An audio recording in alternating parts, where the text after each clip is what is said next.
খাওয়াতে হবে, লেখাপড়া শিক্ষা করাতে হবে, পোশাক পরিচ্ছদ দিতে হবে, লালন পালন করতে হবে, রোগ বেমারি হলে ট্রিটমেন্ট করতে হবে। ওই মেয়েটা যখন কাজের যোগ্য বড় হয়ে যাবে, ওরে বিয়ে দিয়ে পরের ঘরে পাঠাতে হবে। আমি বাবা তারে জন্ম দিলাম, লালন পালন করলাম, মানুষ করলাম, পোশাক পরিচ্ছদ দিলাম, 14, 16, 18 বছর ধরে বসিয়ে বসিয়ে খাওয়ালাম। আর যেই কাজের যোগ্য হয়ে গেল, কাজ করতে যেই শিখলো, সঙ্গে সঙ্গে মেয়েটার বিয়ে দিয়ে লোকের ঘরে পাঠাতে হবে। উপকার হবে তাদের ঘরে। আমি বাবা আমার কোনো কাজে লাগবে না, ও মেয়ে দুনিয়ায় রাখা যাবে না। বোঝা গেল?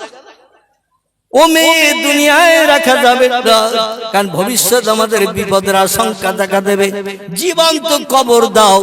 মেয়ে সন্তান কবর দেওয়া শুরু করে দিল। ছেলেদের বাঁচিয়ে রাখতো, যার কারণে মেয়েদের বিদেশে পাঠানোর কোনো দরকার হতো না, কারণ মারা গেলেই তো একেবারে শেষ হয়ে গেল। মক্কা মুকাররমার কাবা শরীফের উত্তর পশ্চিম কর্নারে হাজী সাহেব যারা হজ পাক করে এসেছেন আমার কথা একমত হতে পারবেন। যদি এই মজলিসে কোনো হাজী সাহেব না থাকেন, আমার দেয়া তথ্যটা একটু মগজে অনুধাবন করে নিন। যদি আল্লাহ মক্কা মুকাররমায় যাওয়ার তৌফিক দান করেন, বাস্তব জায়গাটা চোখে দেখে কলিজা ঠান্ডা করতে পারবেন। জোরে বলুন একটু আমিন। বাবে ওমর গেট থেকে নিয়ে কিছুটা সামনে গেলে মক্কা মুকাররমার কাবা শরীফের চতুর্দিকে মসজিদে হারাম বানানো। পৃথিবীতে যত দেশ, সব দেশের মসজিদগুলো লম্বা কাঠিমের বানানো হয়, কেবল মক্কা মুকাররমার কাবা শরীফের চতুর্দিকে একটা গোল মসজিদ বানানো আছে। কি মসজিদ? গোল গোল গোল। আর কোন দেশে কোন গোল মসজিদ নাই, একটাই গোল মসজিদ। এটির নাম হলো মসজিদে হারাম। কি নাম? হারাম মানে ভালো না খারাপ? বিপদে পড়ে গেছে। আমরা জানি মদ খাওয়া কি, সুদ খাওয়া কি, ব্যভিচারী করা কি, মানুষের প্রাণ নাশ করা কি, সব হারাম। এখন এই মসজিদটির নাম হলো হারাম মসজিদ। হারাম মানে তো আমরা জানি খারাপ, তাহলে মসজিদটা খারাপ তো নাকি? কি এই মসজিদ তো খারাপ নাকি? আহারে, আল্লাহ কোরআন পাকের 15 পারার প্রথম লাইনে তত্ত্ব কোট করে দিয়েছেন, শুনুন। আমি কোরআনের তথ্য দিয়ে আপনাদের মগজ সাফ করছি ইনশাআল্লাহ। কালকে চায়ের দোকানে আমার বিরুদ্ধে যেন কোনো সমালোচনা না হয়। হুজুর বলে গেল হারাম মানে খারাপ, এই জন্য মদ খাওয়া হারাম, সুদ খাওয়া হারাম, ব্যভিচারী করা হারাম, মানুষের প্রাণ নাশ করা হারাম, গরিব এতিমের হক ফাঁকি দিয়ে খাওয়া হারাম। সবগুলো যখন হারাম, একটা মসজিদ আছে পৃথিবীতে, মসজিদের নাম মসজিদে হারাম। এর মসজিদটাও খারাপ মসজিদ না, না, না। আল্লাহ কোরআনের 15 পারায় তত্ত্ব কোট করে দিয়ে আমাদের মগজ সাফ করে দিয়েছেন। জোরে বলুন একটু সুবহানাল্লাহ। বিসমিল্লাহির রহমানির রহিম। সুবহানাল্লাযী আসরা বিআবদিহি লাইলাম মিনাল মাসজিদিল হারামে ইলাল মাসজিদিল আকসা। একটু চিল্লায়ে বলুন আল্লাহু আকবার, আর একটু জোরে বলুন আল্লাহু আকবার। আল্লাহ কোরআনের 15 পারার প্রথম লাইনে দুটি মসজিদের নামকরণ করেছেন পরস্পর। কটি? দুইটি মসজিদের নামকরণ করেছেন পরস্পর। একটি মসজিদের নাম ইলাল মসজিদুল হারাম। আল্লাহ পাক বলছেন, এ পৃথিবীর মানুষ তোমরা শোনো, আমি কোরআনের 15 পারার প্রথম লাইনে ঘোষণা করলাম সুবহানাল্লাযী আসরা। আমি সেই মহান পবিত্র সত্তা, মহান পবিত্র আল্লাহ। আমি খাই না, ঘুমাই না, পেশাব করি না, পায়খানা করি না, স্বামী স্ত্রী মিলন করি না, আমার দেহ কোনোদিন নাপাকি হয় না, আমার দেহ ফ্র্যাকচার হয় না। মানুষের দেহ থেকে যদি রক্ত বার হয় দেহটা পাক থাকবে না নাপাক হবে? শরীয়তের ফতোয়া, দেহ যদি কেটে যায়, ফ্র্যাকচার হয়ে যায়, রক্ত বার হয়, দেহ কিন্তু নাপাক হয়ে যাবে। পাক করার জন্য আবার ওযু করতে হবে, ঠিক কি না? আল্লাহ আমার দেহ কোনদিন নাপাক হয় না। আমি অতীতে ছিলাম পবিত্র, বর্তমানে আছি পবিত্র, ভবিষ্যতেও থাকবো পবিত্র। আমি জীবনে কোনদিন নাপাকি হইনি এবং হব না। সেই পবিত্র আল্লাহ আমি বলছি, আসরা আমি ভ্রমণ করিয়েছিলাম আমার একজন প্রেমিক বান্দাকে, আব্দিহি আমার বান্দাদের ভিতরে একজন প্রেমিক বান্দা যার নাম হলো সাইয়্যিদুল আম্বিয়া রাহমাতাল লিল আলামিন খাতামান নবিয়্যিন শাফিয়াল মুজনাবিন রাহিতুল আশিকিন মুরাদুল মুশতাকিন সিরাজুস সালিকিন মিসবাহুল মুকাররাবিন জাদ্দুল হাসান আল হুসাইন আবুল কাসিম, যার মধুর নাম আল্লাহ কোরআনে কোট করেছেন, ওমা মুহাম্মাদুন ইল্লা রাসূলুন কদ খালাত মিন ক্বাবলিহির রাসূল। জোরে বলুন একটু আল্লাহু আকবার। আল্লাহ বলছেন, বিশ্ববাসী তোমরা শুনে নাও, আমি মুহাম্মদ নামধারী একজন ব্যক্তিকে প্রফেট করে, রসুল করে, মহামানব করে, মেসেঞ্জার করে, পথ প্রদর্শক করে, বার্তা বাহক করে, কিয়ামত পর্যন্ত বিশ্ববাসীর কল্যাণের দায়িত্ব দিয়ে নেতা করে পৃথিবীতে পাঠিয়েছি। তার নাম দিয়েছি মুহাম্মাদুর রাসূলুল্লাহ। আমার ওই বান্দাই হলো সমস্ত বান্দার ভিতরে সেরা পবিত্র বান্দা। ওই বান্দার সমতুল্য কিয়ামত অবধি পৃথিবীতে আর কোন বাপের বেটা হয়নি এবং হবেও না। সেই বান্দাকে আমি রাতের বেলা ভ্রমণ করিয়েছিলাম মিনাল মসজিদুল হারাম, মক্কার হারাম মসজিদ থেকে এলাল মসজিদুল আকসা। আর একটা মসজিদের নাম আল্লাহ করেছেন, একটা মসজিদের নাম মসজিদে হারাম, একটা মসজিদের নাম মসজিদুল আকসা। এই মসজিদুল আকসাকে বলা হয় বাইতুল মুকাদ্দাস। কি নাম বলা হয়? এই মসজিদকে বলা হয় বাইতুল মুকাদ্দাস। আছে কোথায়? মসজিদ হারাম আছে কোথায়? মসজিদ হারাম মক্কা মুকাররমায়, মক্কা মুকাররমায় আছে মসজিদে হারাম। আর বাইতুল মুকাদ্দাস কোথায় আছে? আলহামদুলিল্লাহ, দেশটির নাম হলো সিরিয়া। এই সিরিয়া দেশের একটি জায়গা, জায়গাটির নাম হলো প্যালেস্টাইন। কি নাম? বর্তমান নাম হলো ফিলিস্তিন, পূর্ব নাম ছিল প্যালেস্টাইন।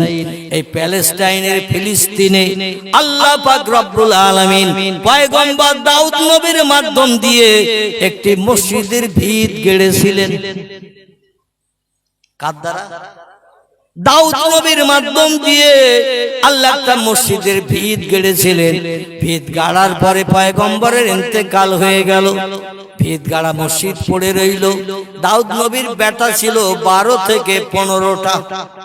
কটা বলা? বর্ণনাকারীরা তাফসীরের কিতাবে লিখেছেন, কোনবা তাফসীরের কিতাবে নাম তাফসীরে রুহুল বায়ান, কোনবা তাফসীরের নাম তাফসীরে মাওজিহুল কোরআন, কোনবা তাফসীরের নাম তাফসীরে বায়ানুল কোরআন, কোনবা তাফসীরের নাম তাফসীরে বাইজাবি, কোনবা তাফসীরের নাম তাফসীরে কাশাফ, এমন করে কোনবা তাফসীরের নাম তাফসীরে জালালাইন, কোনবা তাফসীরের নাম এমন করে বিখ্যাত বিখ্যাত তফসিরে এমন করে কুরতুবী, বিখ্যাত বিখ্যাত তফসির। এই তফসিরের কিতাবে লেখকেরা লিখেছেন, কেউ লিখেছেন 12টি, কেউ লিখেছেন 15টি। একমত তফসির কারকেরা হননি। এই জন্য আমরা দাউদ নবীর বেটা সংখ্যা যখন বলবো 12 মতান্তরে 15 বলবো, ঠিক আছে? তাহলে আমাদের আর কোন তত্ত্বের ভিতরে ভুল আসবে না। 12 থেকে 15টি সন্তানের ভিতরে সব থেকে কনিষ্ঠ ছেলে ছিলেন যিনি, তার নাম কি? তার নাম আলহামদুলিল্লাহ। আপনাদের মগজে কিছু মাল আছে, কিন্তু আসলে আপনারা মালগুলো ব্যবহার করছেন না। ওয়াজ নসিহত শুনে শুনে বইপত্র পড়ে পড়ে কিছু মগজে জ্ঞান আল্লাহ ঢুকিয়েছে, কিন্তু আসলে এই বসে বসে ওয়াজ শোনা একটা অভ্যাস হয়ে গেছে আমাদের দেশে। আমি গত বৈশাখ মাসের 20 তারিখে 4 বছর পরে বাংলাদেশে গেছিলাম। এবছর এই যে বৈশাখ মাস গেল না, 4 বছর কোথাও যেতে পারিনি। কারণ আপনারা কম বেশি জানেন আমি খুব কঠিন রোগে আক্রান্ত হয়েছিলাম। আমার বর্তমান পেটের 2টো কিডনি ড্যামেজ।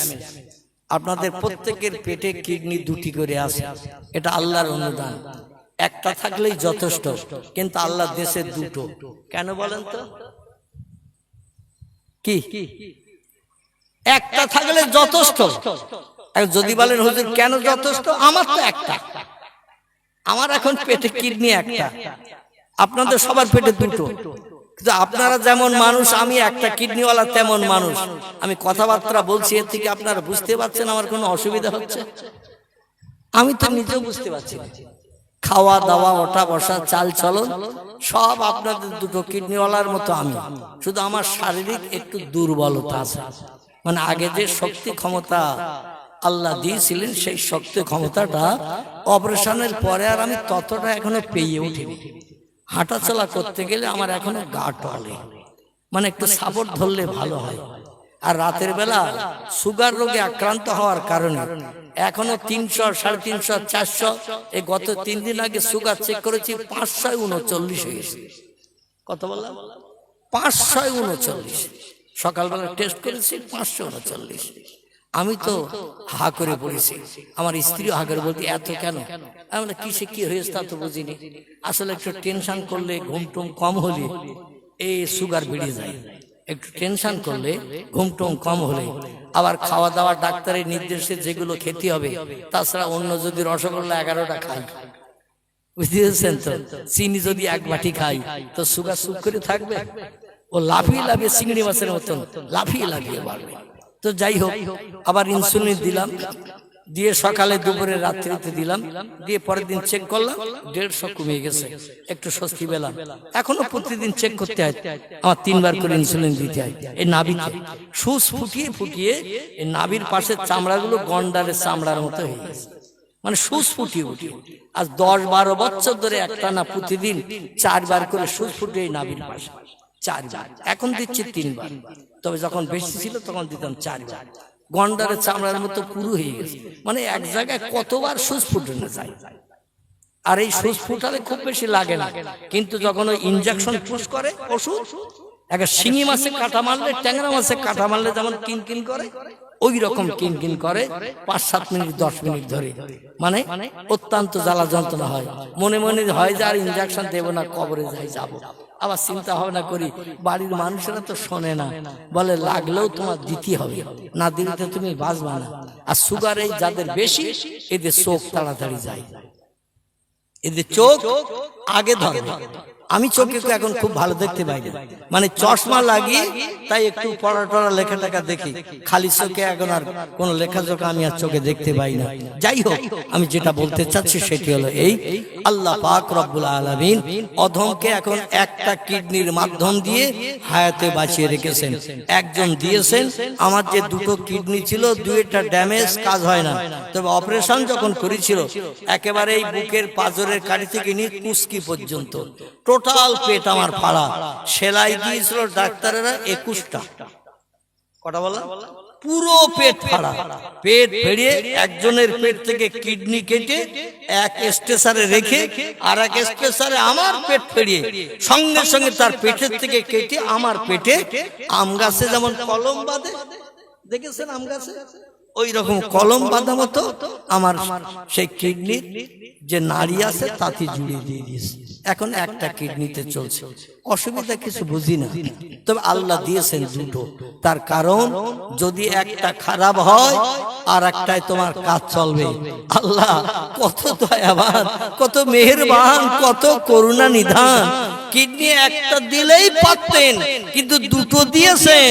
আমার সাদের বান্দা, আমার দুনিয়ায় বাস করো, একটা খারাপ হলো আর একটাই তোমার কাজ চলবে।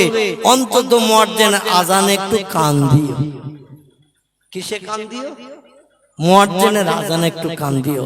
আমার দুনিয়ায় বাস করবে, আমার নেয়ামত খাবে, আমার অনুদান বিবি বাচ্চা নিয়ে সংসার জীবনে সুখ ভোগ করবে, বিল্ডিং বালাখানা আমার জমিনে বানাবে, শান্তিতে বসবাস করবে, আর আমার হুকুম শুনবে না, আমি মালিক, আমার মালিকানার দায়িত্ব পালন করবে না, এটা কোনোদিন হতে পারে না।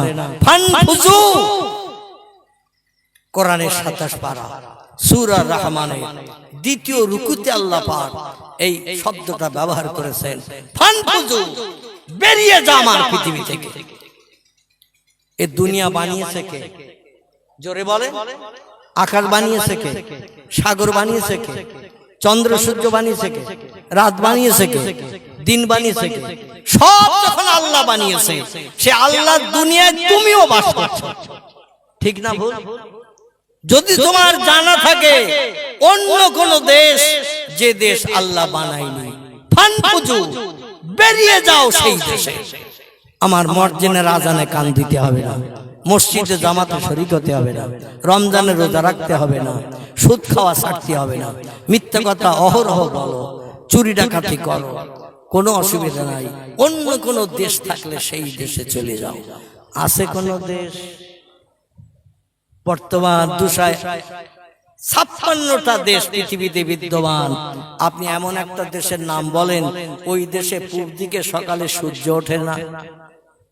এমন একটা দেশের নাম বলেন, ওই দেশে সন্ধ্যাবেলা সূর্য ডোবে না।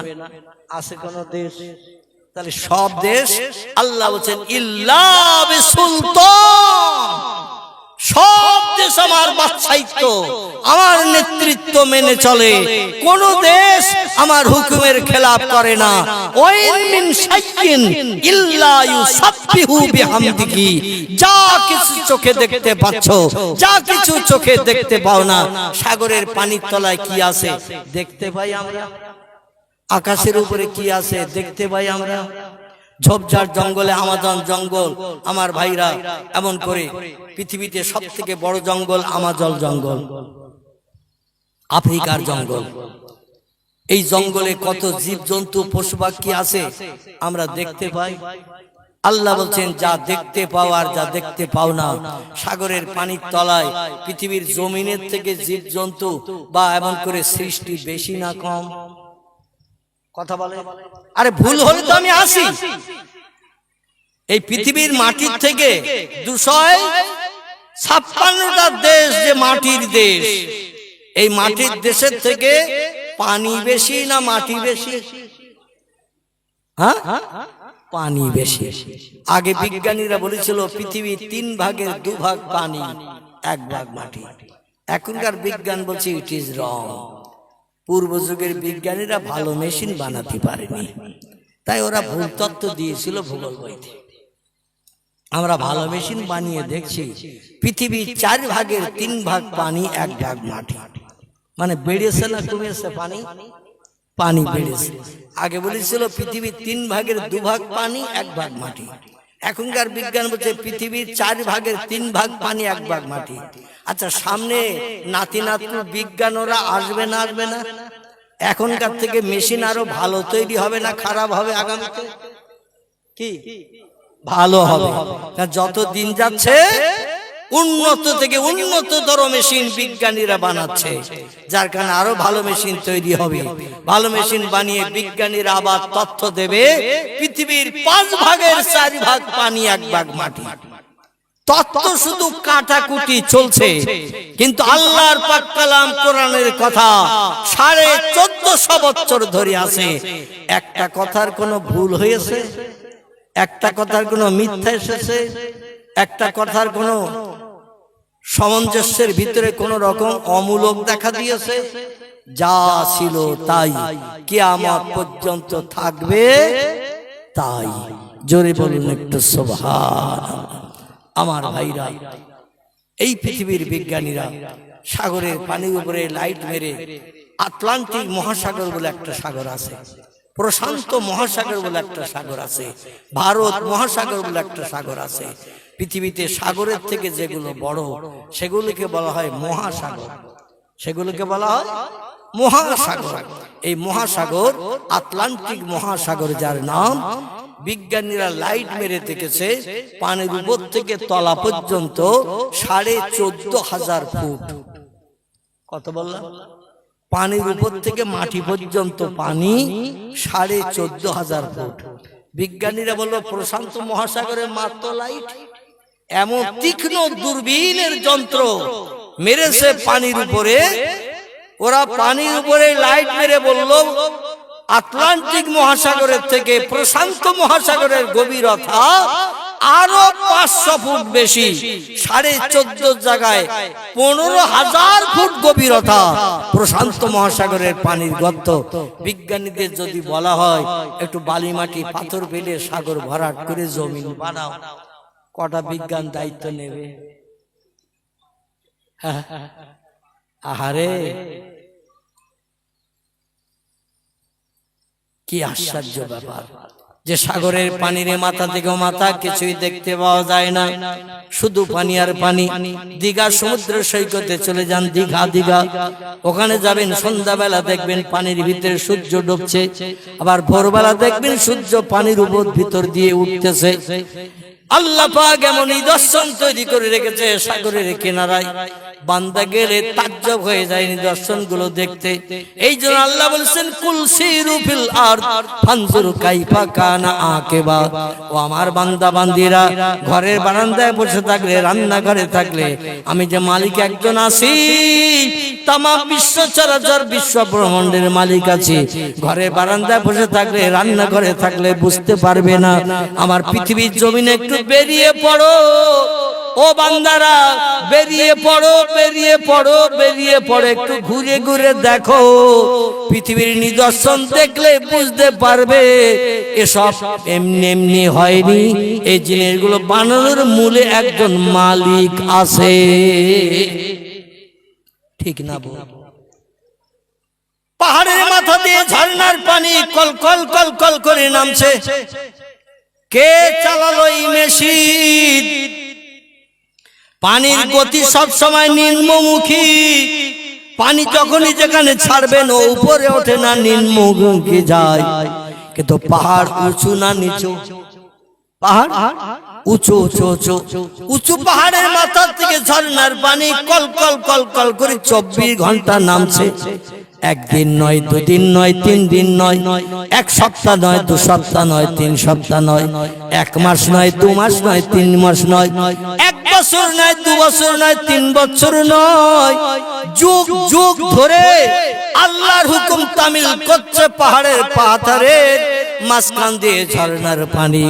আল্লাহর হুকুমের খেলাফ কোনদিন করে না। ওয়াইন মিন শাইইন ইল্লা ইউসাব্বিহু বিহামদিহি। আল্লাহ বলেন যা চোখে দেখতে পাও, যা চোখে দেখতে পাও না, সব সৃষ্টি আমার নামের তাসবিহ পড়ে, আমার নামের জপ জিকির করে, আমার হুকুম তামিল করে। লা ইয়াফকাহুনা ইল্লা তাসবিহাহু। ওদের ভাষা তোমরা বোঝো না, এই জন্য তোমরা কিছু বুঝতে পারো না। যত সৃষ্টি আছে সব আমি আল্লাহ আমার নামের তাসবিহ পড়ে, সুবহানাল্লাহ, আলহামদুলিল্লাহ, লা ইলাহা ইল্লাল্লাহ, এই তাসবিহ তাদের ভাষায় পড়ে। আসলে ওদের ভাষা তোমরা বুঝতে পারো না, এই জন্য মনে মনে ধারণা করো কি বলছে, কিছুই তো বোঝা যায় না। বিড়ালেরা কি বলে? বিড়াল ম্যাও ম্যাও, আলহামদুলিল্লাহ, তার মাল আছে তো আপনাদের মগজে দেখতেছি। বিড়ালেরা ম্যাও ম্যাও করে, কুকুরেরা ঘেউ ঘেউ করে, গরুরা হোম্বা হোম্বা করে, ছাগলেরা প্যা প্যা করে, ব্যাঙেরা ঘ্যাগর ঘ্যাগর করে, কোকিল পাখিরা, কুকুরা কোকিলেরা গাছের ডালে বসে বসে দেখবেন ভোরবেলা কুহু কুহু কুহু কুহু রবে ডাকতে থাকে। শুনেছেন না শোনেননি? আল্লাহ বলছেন কোকিল ওই ভোরবেলা গাছের ডালে বসে কুহু কুহু রবে ডাকে। ও সৃষ্টি শ্রেষ্ঠ জীব মানুষ, লাকাদ খলাকনাল ইনসানা ফি আহসানি তাকবীর। যত সৃষ্টি আমি পৃথিবীতে সৌন্দর্য শ্রীবৃদ্ধির জন্য বানিয়েছি, সব সৃষ্টির থেকে সেরা করে বানিয়েছি মানুষকে। মানুষ যত সুন্দর ভাষায় আমার আল্লাহর নামের তাসবিহ পাঠ করে, সুবহানাল্লাহ, আলহামদুলিল্লাহ, লা ইলাহা ইল্লাল্লাহ, এত সুন্দর ভাষায় কোন সৃষ্টি তাসবিহ পড়তে পারে না। কারণ মানুষ সব সৃষ্টির থেকে শ্রেষ্ঠ। কোরআনে সূরা 3-এ আল্লাহ তথ্য কোট করেছেন। জোরে বলুন একটু সুবহানাল্লাহ। আল্লাহ বলে, শোনো, ওই ভোরবেলা কোকিল গাছের ডালে বসে বসে কুহু কুহু রবে কেন ডাকে তোমরা কি জানো? ও সৃষ্টির শ্রেষ্ঠ জীব মানুষ, তোমরা কি জানো ভোরবেলা কেন কোকিল কুহু কুহু রবে ডাকে? আল্লাহ বলছেন, শোনো, পূর্ব দিকে সূর্যোদয় হবে, অস্তিম লাল আভা দেখা দিয়েছে, পূর্ব দিকে সূর্য উদয় হবে, রাতের আঁধার দূর হয়ে যাবে, দিনের আলো বার হবে। সূর্যের জন্য, কোকিলের জন্য এই দিনের আলোটা বড় বিপদের সংকেত আছে। দিনের বেলা কোকিলকে কাক দেখতে পারে না, ফিঙে দেখতে পারে না, চিলেরা দেখতে পারে না, অন্য কোন পাখিরা কোকিলকে দিনের বেলা সহ্য করতে পারে না। যেমন কুকুর শিয়ালকে দিনের বেলা দেখতে পারে না, ঠিক না ভুল? দিনের বেলা শিয়াল যদি বার হয়, কুকুর ওরে আদর যত্ন করবে তো? কথা বলে, ওরে হাঁকিয়ে তাড়াবে কিনা? কি তাড়াবে কিনা? কারণ রাতের বেলা ওদের জন্য ভালো। সলমউদ্দিন চাচার ডোবের মুখেও যায়, দেখবেন মুরগি ধরার জন্য, কিন্তু রাতের বেলা যায়। দিনের বেলা কি যাওয়ার সাহস আছে নাকি ভাই? দিনের বেলা গেলে জীবন নিয়ে টানাটানি হবে। এই জন্য ভয় করে, যেমন শিয়াল কুকুরে রে, কোকিলেরও ভয় করে কাগেরে, ফিঙেরে, চিল পাখিরে। আর দিনের আলো আসলে ওরা আমারে সহ্য করতে পারবে না, ঠকরিয়ে ঠকরিয়ে জীবন নাশ করে দেবে। তাই ভোরবেলা যখন পূর্ব দিকে লাল অস্তিম আভা দেখা দেয়, সূর্য উদয়ের আগে, শবে সাদেক যে সময়টা বলা হয়, কি বলা হয়? শবে সাদেক। মুয়াজ্জিন যখন আযান ধ্বনি দেয়, আসসালাতু খায়রুম মিনান নাউম বলে না? মুয়াজ্জিন বলে না?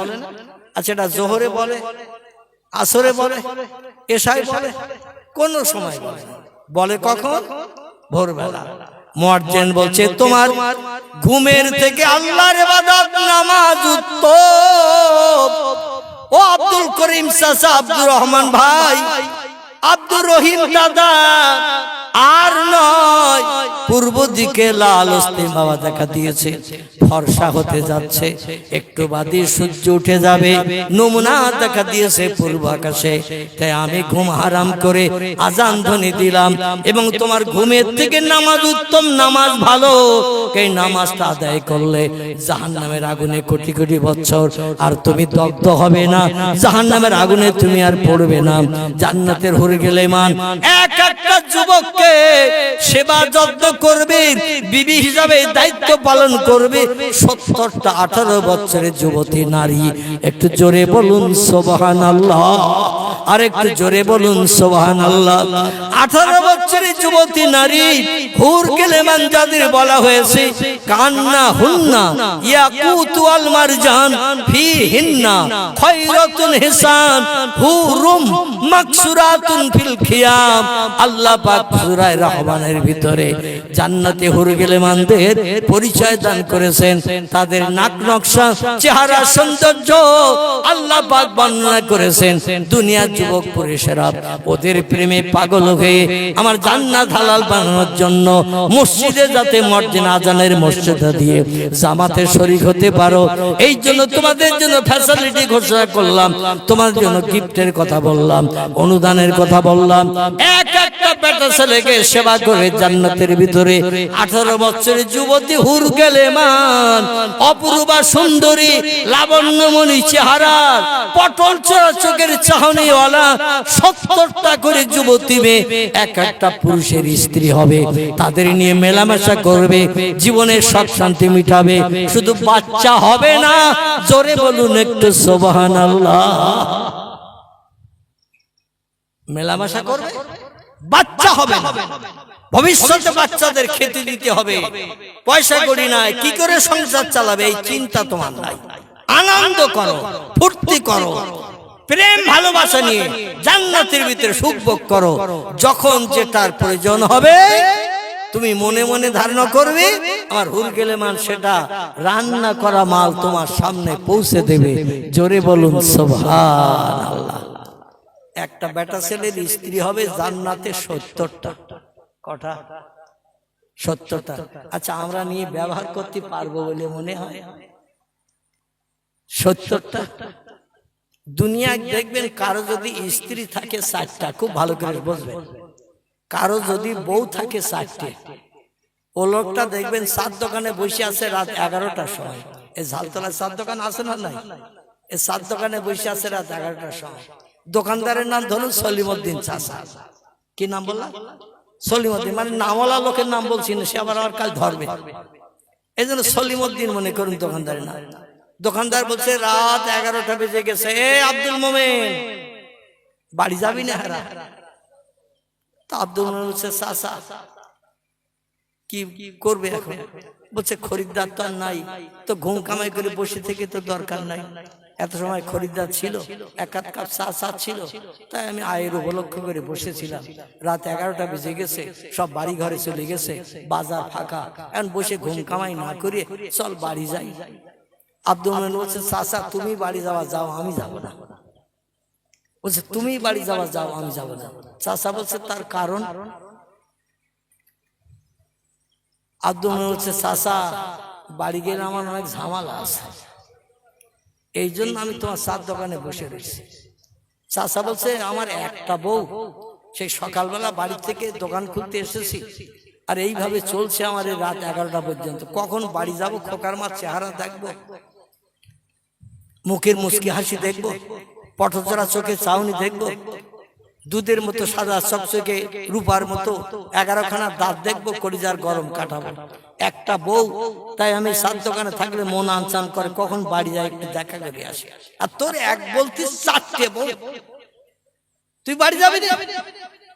বলছে চাচা তুমি বাড়ি যাওয়া যাও, আমি যাবো না। বলছে কারণ কি হারা?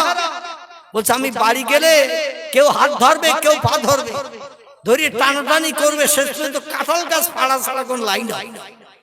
4টে বউ 4 দিকে টানবে, এ বললো আমার কাছে এসো, ও বললো আমার কাছে এসো, এ বলে আমার কাছে থাকো, ও বলে আমার কাছে থাকো। শেষ পর্যন্ত 4জন যদি হাত পা ধরে টানাটানি করে, কাঁঠাল গাছ ফাড়া মতো তক্তা যে কটা হবো তার ঠিক নাই। ওর থেকে তোমার এই 4 দোকানের বেঞ্চিতে রাত কাটানো ভালো। চাচা বলছে এখানে মশার তোর তো সেইকে ধরবে, বল মশার কামড় খেয়ে ঘুমানো ভালো, বাড়ি যাওয়া ভালো না। 4টে বউ, তাই আমরা ভয়তে অনেক সময় রাতে বাড়ি যাই না। আর জান্নাতের ভিতরে এক একটা পুরুষের স্ত্রী হবে 70টা। জোরে বলুন সুবহান। সেখানে কোনো ঝামেলা নাই, ঝঞ্ঝাট নাই, দ্বন্দ্ব নাই। বাংলা একটা প্রবাদ আছে, মেয়েদের বেকাহার। কি হার? বেকাহার। এরা কোনোদিন সোজা রাস্তায় চলে না, তবে লাউখালি বার্গার মেয়েরা সব সোজা চলে। এদের নামে বদনাম দেব না, এরা সব সোজা চলে। আমাদের বসিরা ঢাকা এই বেকাহারের তৈরি বলে এরা সব সময় চলে বেকার। মেয়েরা সব জিনিসের ভাগ অপরকে দিতে চায়, একটা জিনিসের ভাগ কাউকে দিতে চায় না। সেটা কিসের ভাগ বলেন তো? কিসের ভাগ? স্বামীর ভাগ। স্বামীর ভাগ মেয়েরা কাউকে দিতে চায় না, সব জিনিসের ভাগ দেবে, স্বামীর ভাগ কাউকে দিতে চায় না। কোন একটা মেয়ের যদি বলা হয় তুমি অন্য ঘরে থাকো, আর তোমার স্বামীরে নিয়ে মোমেন আবু 3 দিন থাকে ঘরে, নাউজুবিল্লাহ। তুমি অন্য ঘরে থাকো আর মোমেন আবু তোমার স্বামীরে নিয়ে 3 দিন থাকে ঘরে, নাউজুবিল্লাহ। রাজি হবে তার স্ত্রী? রাজি হবে? বলে আমি বেঁচে থাকতে মোমেনা থাকবে আমাদের খোকার বাপের গোয়াল ঘরে মুড়ো ঝাঁটার আস্ত রাখবে না, ঠিক কি না? কিন্তু ওই মেয়েটারে যদি বলা হয়, খুব ভালো করে বোঝেন, ওই মেয়েটারে যদি বলা হয় তোমার স্বামী ইন্তেকাল করেছে, তোমার স্বামী মারা গেছে, পাড়া প্রতিবেশীরা দেখতে আসছে আব্দুর রহিম চাচা মারা গেছে, পাড়া প্রতিবেশীরা দেখতে আসছে, একে অপরকে জিজ্ঞাসা করছে জানাজা কখনো হবে। আমার ভাইরা বলছে ইমাম সাহেব মাইকে অ্যানাউন্স করে কখন বলে, এখনো পর্যন্ত বলে নাই। মসজিদের ইমাম সাহেবের কাছে কর্তৃপক্ষরা গেছে, যে বলে ইমাম সাহেব আমাদের বাপ মারা গেছে, চাচা মারা গেছে, এই জন্য জানাজার ব্যবস্থা তো আপনাকে পড়িয়ে দিতে হবে, জানাজা করে কবরে দাফন করে দিতে হবে। ইমাম সাহেব বলছে চাচার সঙ্গে আমার বড় মহব্বত ছিল, ভালোবাসা ছিল, প্রতিদিন 5 ওয়াক্ত মসজিদে জামাতে নামাজ পড়তে যেত, আমার ডান পাশে কিংবা বাম পাশে দাঁড়াতো, প্রতিদিন 5 ওয়াক্ত নামাজ পড়ি, পিছনে ফিরলে দেখা হতো, আহারে চাচা মারা গেছে, বলে নাম হাত, বলে চলো একটু চাচারে দেখে আসে। ইমাম সাহেব এসেছে, মর্যাদার সঙ্গে এসেছে। ইমাম সাহেব চাচারের মুখটা দেখলো, আল্লাহর কাছে দোয়া কামনা করলো, ও আল্লাহ চাচারে তুমি জান্নাতি করিও, কারণ 5 ওয়াক্ত ইমামতি করেছি আমি মসজিদে, চাচা 5 ওয়াক্ত জামাতে শরীক হয়েছে, চাচা 5 ওয়াক্ত নামাজি ছিল, আল্লাহ তার নামাজ পড়ার কারণে, ইবাদত বন্দেগী করার কারণে কবরকে তার জান্নাতের বাগান বানিয়ে দিও। ইমাম সাহেব দোয়া করে চলে যাচ্ছে, আর বলছে এখন জানাজা কবে হবে? বলে হুজুর আগামীকাল জোহর বাদ জানাজা হবে, আত্মীয় স্বজন দূরে আছে, তাদের একটু টেলিফোন করতে হবে, খবর দিতে হবে, তারা আসবে, সময় লাগবে, এই জন্য কাল জোহর বাদ জানাজা হবে। ইমাম সাহেব বলল মহব্বতের চাচা, 10 বিঘে জমি আছে, 3খানা গাড়ি আছে, 4 তলা বাড়ি রয়েছে, চাচার সময় সম্পত্তি অর্থবিত্ত কম নাই, এই জন্য চাচার জানাজাটা 3 দিন পরে হোক। কদিন পর? 3 দিন পরে চাচার জানাজা হোক, কাল দুপুরের জোহরের পরে নয়। পাড়া প্রতিবেশীরা বলছেন আপনার মহব্বতের মুক্তাদি প্রতিদিন 5 ওয়াক্ত আপনার পিছনে যখন ইক্তেদা করে নামাজ পড়েছে, আপনি যেটা বলবেন আমরা গ্রামবাসী মেনে নিলাম, মেনে নেব। 3 দিন পরে জানাজা হবে, আপনি ইমাম যেটা বলছেন সেটাই হবে। 3 দিন লাশ রাখা হোক। লাশ গোসল করিয়ে কাপড় পরিয়ে রাখা হয়েছে। যে স্ত্রী অপর মেয়েকে স্বামীর পাশে শুতে দিতে চায়নি, ওই স্ত্রীকে যদি ডেকে বলা হয় 3 দিন পরে তোমার স্বামীর ঘর থেকে নিয়ে কবরে দাফন করা হবে, রাতের বেলা তোমার স্বামীর পাশে 3 দিন তুমি থেকো। দেখবে কত মহব্বত, কত প্রেম, কত ভালোবাসা। 47 বছর সংসার করেছে স্বামীরে নিয়ে, 47 বছর বিবাহ বন্ধনে আবদ্ধ হয়ে সংসার করেছে স্বামীরে নিয়ে, স্বামীর পাশে কাউরে থাকতে দেয়নি, নিজেই স্বামীর পাশে থেকেছে। এখন স্ত্রীরা বলা হলো তোমার স্বামীর 3 দিন পরে কবরে দাফন করা হবে, তোমার স্বামী একা ঘরে থাকবে, এটা যুক্তির কথা নয়। তুমি তার স্ত্রী, 47 বছর একই বালিশে মাথা দিয়ে শুয়েছো, কিংবা পাশাপাশি বালিশ নিয়ে মাথা দিয়ে শুয়েছো, এই 3টে দিন তোমার স্বামীর পাশে থেকো। স্ত্রী রাজি হবে তো? হবে?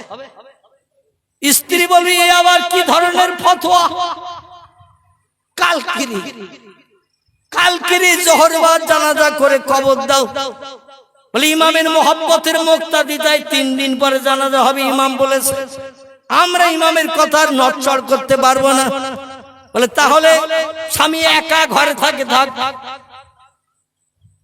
বলে কেন? তোমার স্বামী তো 47 বছর ছিল, তার পাশে তো ছিল, আর মরণের পরে 3 দিন থাকবে না। বলে মরিয়ে গেছে কি আর থাকা যায়? বলে কেন, কি হয়েছে? বলে আমি যদি একা স্বামীর পাশে থাকি আর 1টার দিকে যদি একবার আমিনার মা বলে ঠেলে ওঠে, একবার আমিনার মা বলে যদি ঠেলে ওঠে, ওইখানে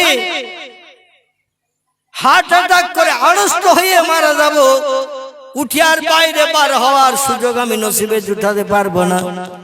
আমি একা থাকতে পারবো না স্বামীর পাশে। এতদিন ছিলাম, স্বামী জিন্দা ছিল, তাই এখন মারা গেছে, সব সম্পর্ক দূর হয়ে গেছে। জোরে বলুন একটু নাউজুবিল্লাহ। যদি বলা হয় তুমি কেন থাকবে না, থাকতে হবে তোমাকে, ও তখন বলবে আমি থাকতে পারি, রমিসাপুরে আমার সঙ্গে একটু আমার স্বামীর পাশে থাকতে বলো, রমিসাপুরে একটু বলো। ও যদি আমার পাশে থাকে, রমিসাপুর সাহসে আমি থাকবো, একা একা স্বামীর পাশে আমার থাকা সম্ভব হবে না। এতদিন ছিল প্রেম, এতদিন ছিল মহব্বত, এতদিন ছিল ভালোবাসা, স্বামী জিন্দা ছিল বলে।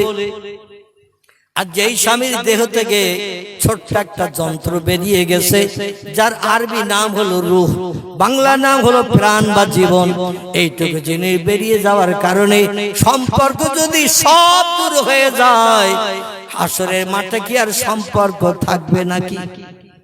কোনদিন থাকবে না। আল্লাহ কোরআনে বলছেন ইয়াউমা ইয়াফিরুল মারউ মিন আখিহি ওয়া উম্মিহি ওয়া আবিহি ওয়া সাহিবাতিহি ওয়া বানিহি আল আখির। ও দুনিয়ার মানুষেরা তোমরা শোনো, যেদিন হাসরের মাঠ বানাবো, পশ্চিম দিকে সূর্যোদয় করব, 1 মাইল মাথার উপরে সূর্য, 12টা মুখ দিয়ে যেদিন কিরণ বিস্তার করাবো, দুনিয়ার এই শক্ত মাটি সেদিন টকবক করে গুড়ের ন্যায় ফুটতে থাকবে। আর প্রত্যেকটি মানুষ সেদিন খালি পায়ে এই জমিনে দাঁড়িয়ে থাকবে, গায়ে কারো কোনো পোশাক থাকবে না, দাঁড়িয়ে থাকতে হবে হাসরের মাঠে। প্রত্যেকটি ব্যক্তিকে, নবী আম্বিয়া থেকে শুরু করে ওলিয়া উলিয়া থেকে শুরু করে হাজী গাজী সুবিদার বেশি ইমানদার মুমিন মুসলমান নরনারী যত কিসমের মানুষ পৃথিবীতে বাস করছে, সবাইকে হাসরের মাঠে দাঁড়িয়ে থাকতে হবে। খামসিনা আলফা সানা মিম্মা তাউদ্দুন। আল্লাহর পয়গম্বর বলছেন একটানা 50,000 বছর ধরে হাসরের মাঠে সূর্যের রোদ্রে দাঁড়িয়ে থাকতে হবে। 5টা মিনিটের জন্য রাত হবে না, হবে না, হবে না, শুধু দিন আর দিন, দিন আর দিন। মানুষ ছটফট করবে এই হাসরের মাঠে। সেদিন স্বামী স্ত্রীকে চিনবে না, স্ত্রী স্বামীকে চিনবে না, বাপ ছেলেরে চিনবে না, ছেলে বাপের চিনবে না, আমার বৈজন বন্ধু বন্ধুরে চিনবে না, ভাই বোনের চিনবে না, কেউ কারো কাছে পরিচয় দেবে না। সেদিন এই বিপদের দিন মানুষ যখন দৌড়াদৌড়ি ছোটাছুটি করবে, একজন ব্যক্তি আমাদের সাহারার দায়িত্ব পালন করবেন। কে হবেন তিনি? কেউ যখন কারো হবে না, কেউ কারো চিনবে না, কেউ কার কাছে পরিচয় দেবে না, কেউ কারো উপকারে কাজে লাগবে না, সেদিন হাসরের মাঠে আমাদের হাজির হতে হবে না, হবে না। এমন একটা লোক আজকে বলুন যে হুজুর আল্লাহ আমারে চিনবে না, আমারে আল্লাহ হাসরে হাজির করতে পারবে না, আছে কোন বাপের বেটা এমন? আল্লাহ বলছে সুম্মা ইলাইহি তুরজাউন। প্রত্যেকটি ব্যক্তিকে হাসরের মাঠে আমার সামনে হাজির হতে হবে। রেহাই নাই, রেহাই নাই, রেহাই নাই, সবাইকে হাজির করাবো। কোন বাপের বাচ্চা, আন্ডা বাচ্চা কেউ নিষ্কৃতি পেতে পারবে না। জোরে বলুন একটু আমিন। সেদিন নবী আম্বিয়ারা পর্যন্ত তাদের উম্মতের দিকে ফিরে তাকাবে না।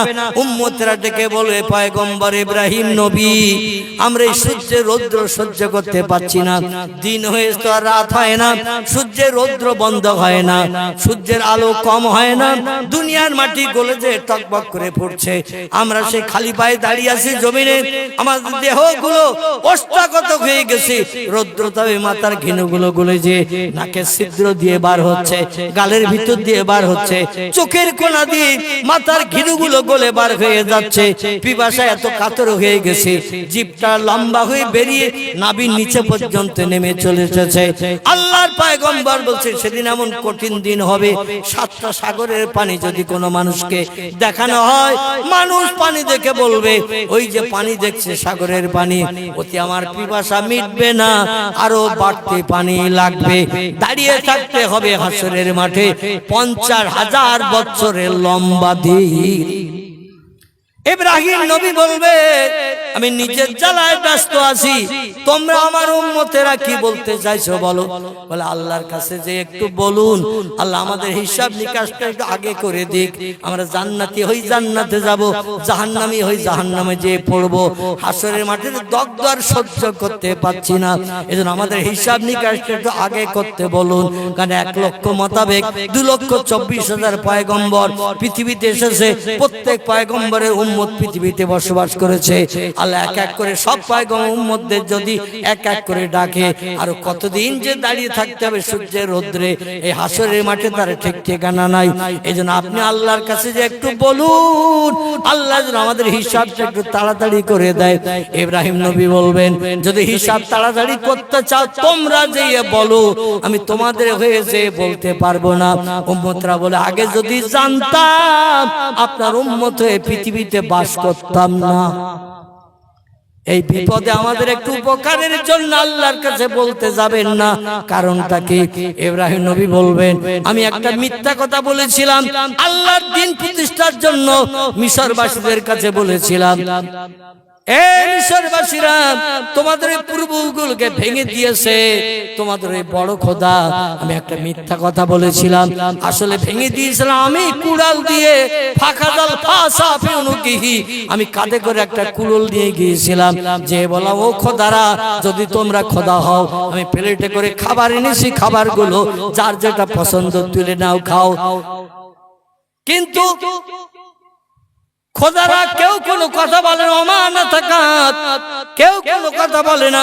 আমি বললাম তোমাদের পছন্দ যার যেটা তুলে নাও, খাও। তোমাদের দেশবাসীরা সব মেলায় আনন্দ করতে গেছে, তোমাদের চিন্তা ভাবনা কেউ করেনি। আমি আজরের বেটা, তোমাদের চিন্তা করে মেলায় যাইনি, তাই তোমাদের জন্য কিছু খাবার নাস্তা এনেছি, যার যেটা পছন্দ নাস্তা তুলে নাও। ওলা তাকুল, খোদারা কেউ কথাও বলে না, অমানা তাকাত, তারা চুপ করে বোবার মতো দাঁড়িয়ে গেছে। ইব্রাহিম নগদে বা ইব্রাহিম সাল্লাল্লাহু বড় রাগান্বিত হয়ে গেলেন, বলে অমানা তাকাত, যদি তোমরা কথা না বলো, আমি কাঁধে কি আছে একটু দেখে নাও। এ খোদা আমার কাঁধে কি আছে দেখে নাও, কথা যদি না বলো, ফল যদি তুলে না খাও, ব্যবস্থা করে দেবো এই জিনিস দিয়ে। তাও তারা কোনো কথা যখন বললো না, ইব্রাহিম নবী কাঁধেতে কুড়ালটা নামিয়ে নিয়ে এক এক করে গুলুম গুলুম করে আঘাত করতে শুরু করলো, ভেঙে চুরমার করে দিয়ে ওই মন্দিরের ভিতরে, ওই প্রতিমা ঘরের ভিতরে সব, কেউ বা ভূত হয়ে, কেউ বা শীত হয়ে, কেউ বা কাঠ হয়ে, হাত পা মাথা সব ভেঙে চুরে পড়ে রয়েছে। আল্লাহ মগজে একটু যুক্তি দিয়ে দিল, সব বলে ভাঙিস না, কারণ ওরা বাজার থেকে ফিরে আসলে কিন্তু তোর পিঠ বাঁচবে না, কারণ তুই একাশির বাড়ি, সব চলে গেছে মেলায় আনন্দ করতে, বাড়ি এসে তো তোরে ধরবে, কারণ তুমি ছিলে বাড়ি। এ খোদাদের সঙ্গে দুর্ব্যবহার কে করেছে? মা ফালতা হাযা বিআলিহাতিনা, এসে বলবে ইব্রাহিম আমাদের খোদাদের সঙ্গে এই দুর্ব্যবহার কে করলো বলো। তুমি তখন কি উত্তর দেবে? এই জন্য বড়টারে রেখে দাও, আর কুড়ালের আষাঢ়ে একটু দড়ি বেঁধে বড়টার মাথা দিয়ে ঢুকিয়ে গলায় হারের মতো ঝুলিয়ে দাও, বড়টার গলায় হারের মতো ঝুলিয়ে দাও, দিয়ে বাড়ি চলে যে তুমি শুয়ে থাকো। ওরা মেলা থেকে ফিরে এসে যখন বলবে মাহালুকা মাকবরাকে, ইব্রাহিম খবর কি? উনি বলবে আনা সাকিমুন, আমি যে অসুস্থ ছিলাম পূর্বে, জরুরি রোগী, এখনো সেই জরুরি রোগী আছি। ওরা ওদের খোদাদের উপাসনা করতে যাবে, পূজা করতে যাবে, প্রতিমালয়ে যাবে, যে যখন দেখবে সব ভেঙে চুরমার হয়ে কাচ্চিত হয়ে পড়ে রয়েছে, তোমার কাছে যে খবর নেবে, তুমি তখন তত্ত্বটা দিয়ে দেবে। বুঝতে পারছো না, একটা প্লেটে খাবার আর খোদা অনেকগুলো, ওরা খেতে যেয়ে দ্বন্দ্ব বাঁধিয়েছে, যার কারণে মারামারি করতে যে সব নিজেরাই ঝঞ্ঝাট করে ভাঙাচুরা করে সব ভেঙে চুরমার হয়ে গেছে। আর যে আর গায়ে শক্তি বেশি, ক্ষমতা বেশি, সে হলো ওই বড়টা। ওই বড়টার গলায় দেখতে পাচ্ছ না কুল ঝোলানো, ও মাল সব কাছের কাছে রেডি করে রেখে দিয়েছে, কাউরে খেতে দেয়নি। আর যে খেতেছে তার গুলুম গালাম অ্যাকশন করে কমপ্লিট করেছে। আসলে প্রতিমাগুলো ভেঙেছিল কে? ভেঙেছিল কে? ইব্রাহিম নবী। কিন্তু ওদের বলেছিল ওই বড় কথা তোমাদের ওইটি ভেঙেছে।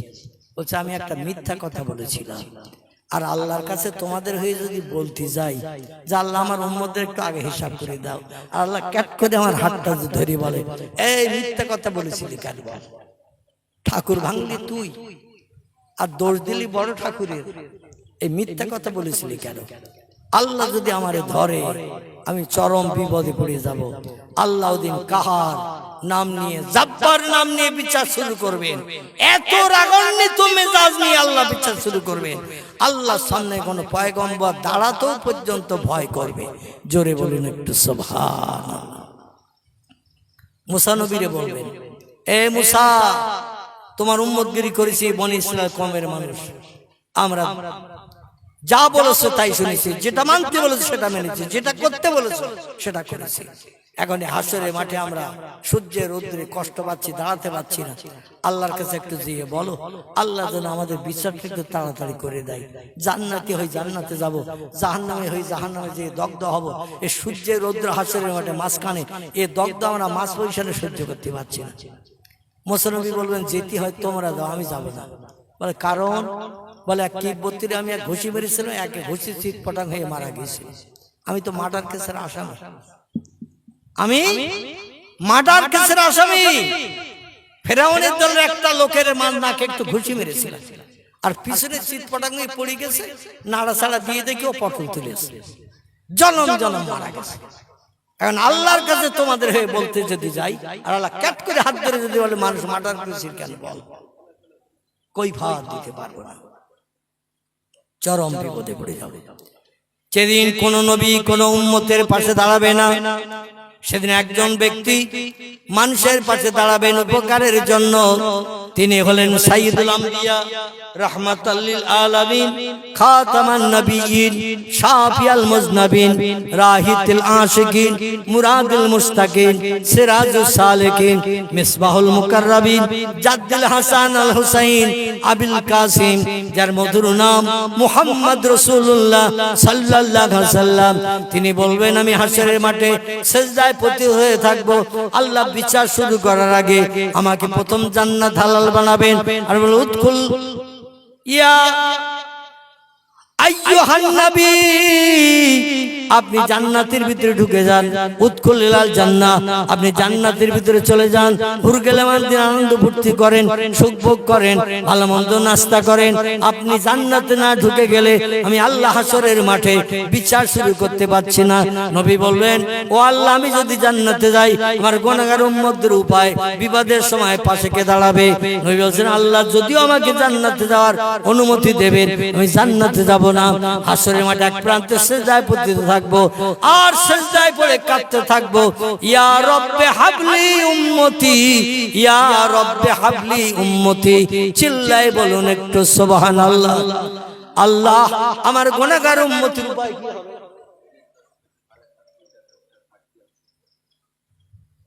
আমি তো আপনাদের দাওয়াত নেওয়ার সময় বলেছি, সব বুঝতে পেরেছি।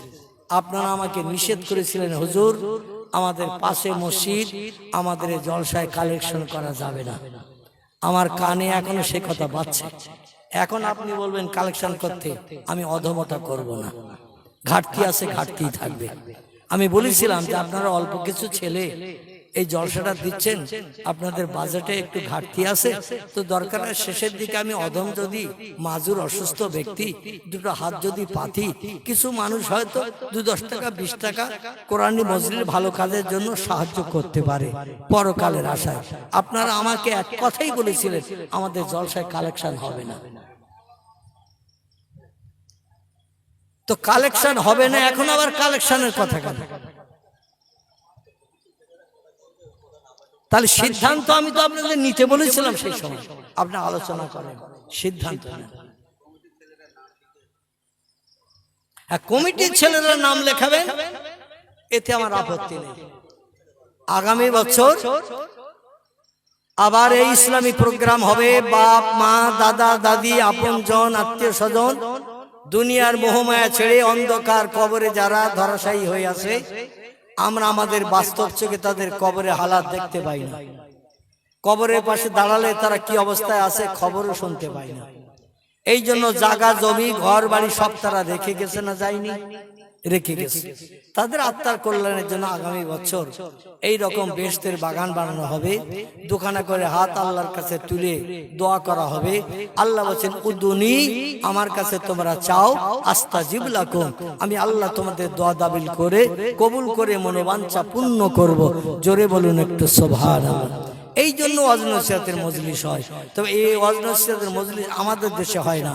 এই ওয়াজ নসিহতের মজলিস 1450 বছর আগে পয়গম্বর মুহাম্মদ রাসূলুল্লাহ মসজিদে নববী, মদিনার বড় মসজিদ, যে মসজিদে বর্তমান 7,25,000 মানুষ একসঙ্গে জামাতে নামাজ পড়ার সুযোগ পাচ্ছে, এখানে এখনো পর্যন্ত ওই মসজিদের ভিতরে ওয়াজ হয়।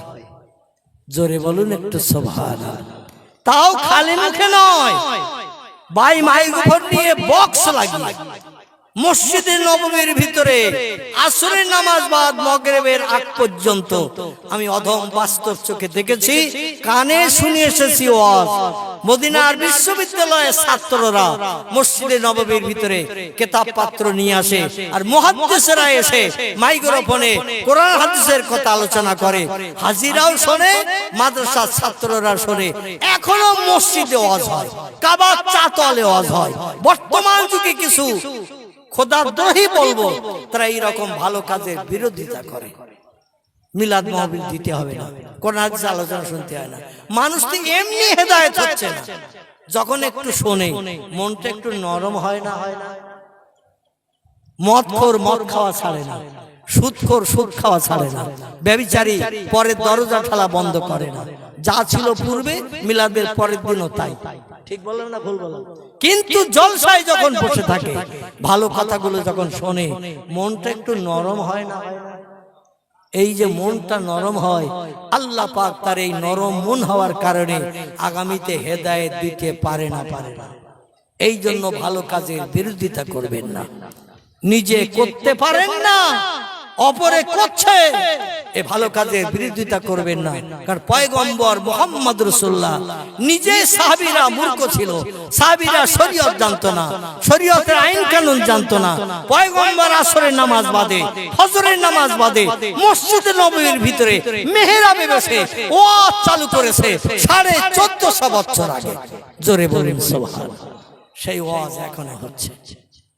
এটা নতুন কোন তথ্য নয়। তো আমাদের দেশের কিছু সুরাট, মিরাট, গুজরাট এবং উত্তরপ্রদেশ, বিহার, এমন করে আরো অন্যান্য রাজ্য থেকে কিছু ছেলেরা পড়াশোনা করে এসে কোরআন পাক, হাদিস পাকটা পড়াশোনা করেছে।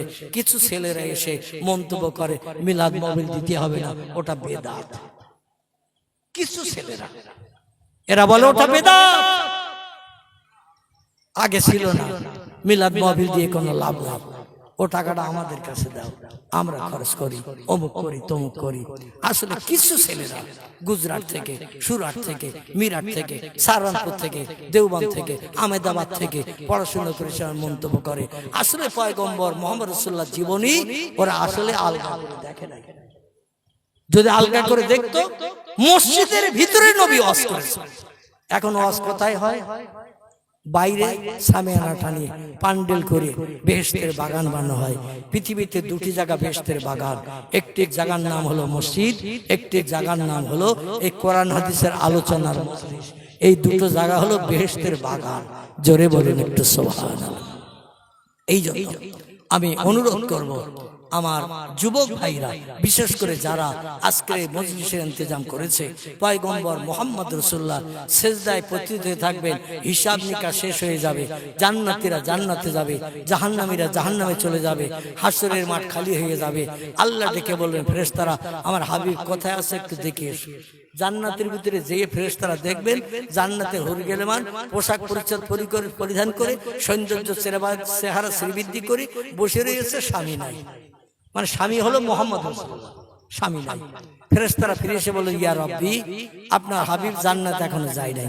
আল্লাহ বলে, প্রথম আমার নবী জান্নাত হালাল বানিয়েছে, এখনো নবী যায় নাই। ফেরেশতারা বলে, লা ইয়া রাব্বি, যায় নাই। আল্লাহ বলে, তারা হাসরের মাঠে খোঁজো, খুঁজে খুঁজে খুঁজে খুঁজে ফিরে এসে বলে, আল্লাহ পাই নাই। আল্লাহ বলে, আবার যাও, আবার দুবার যাবে। আমি তিরমিজি শরীফের হাদিসের কথা বলছি। আবার যাবে, আবার যে ঘুরে আসবেন, হাসরের মাঠের চতুর্দিকে দেখে পাবে না। এসে বলে, আল্লাহ পাই নাই। আল্লাহ বলে, আবার যাও। ফেরেশতারা আবার যাবে, হাসরের মাঠের চতুর্দিকে ঘুরে ঘুরে ফেরেশতারা তন্ন তন্ন করে আসবেন, তৃতীয়বারও পাবেন না। আল্লাহ বলেন, আবার যাও। আমার নবী যখন জান্নাতে নাই, হুর গেলে মানেরা মুখ কালো করে বসে আছে, স্বামীরা পায় নাই, আমার নবী নিশ্চয় হাসরের মাঠে আছে, ভালো করে খোঁজ নাও।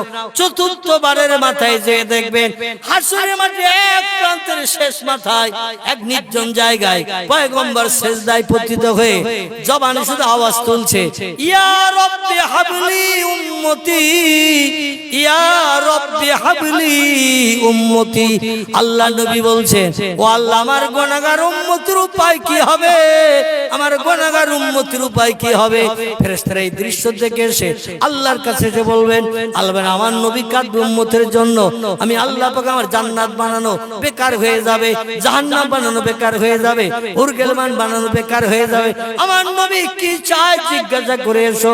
ফেরেশতারা এসে বলবেন, ইরফা রাসাকা ইয়া রাসূলুল্লাহ, আল্লাহর পয়গম্বর মাথা তুলুন, আপনি কি জন্য কাঁদছেন বলুন। বলে আমি আমার বাস্তব চোখে দেখেছি আমার গুনাহগার উম্মতেরা তোমাদের মতো ফেরেশতাদের হাত বরাবর জাহান্নামের আগুনে সব ভর্তি হয়ে গেছে, ভুল করার কারণে, অপরাধ করার কারণে, মদ খাওয়ার কারণে, সুদ খাওয়ার কারণে, ব্যভিচার করার কারণে, নারীর জলজল করার কারণে, ও গরিবদের হক ফাঁকি দিয়ে খাওয়ার কারণে জাহান্নামী হয়ে গেছে।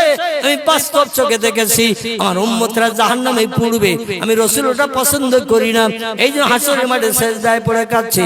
আল্লাহর ফেরেশতারা বলবেন, পয়গম্বর আল্লাহ আপনার কান্নায় খুশি হয়েছে, আপনার কি হলে খুশি হবে, সিজদা থেকে মাথা তুলবেন বলুন। নবী বলেন, আমার গুনাহগার উম্মত একটা পর্যন্ত যত সময় জাহান্নামে থাকবে আমি তত সময় জান্নাতে যাব না।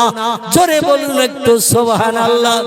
আল্লাহ পাক ডেকে বলেন, হাবিব ইযহাবিল আন্নার, ও নবী জাহান্নামের দরজায় চলে যাও, আমি আপনার ফ্যাসিলিটি দিলাম, আপনার পাওয়ার দিলাম, আপনার ক্ষমতা দিলাম, জাহান্নামের দরজায় চলে যান।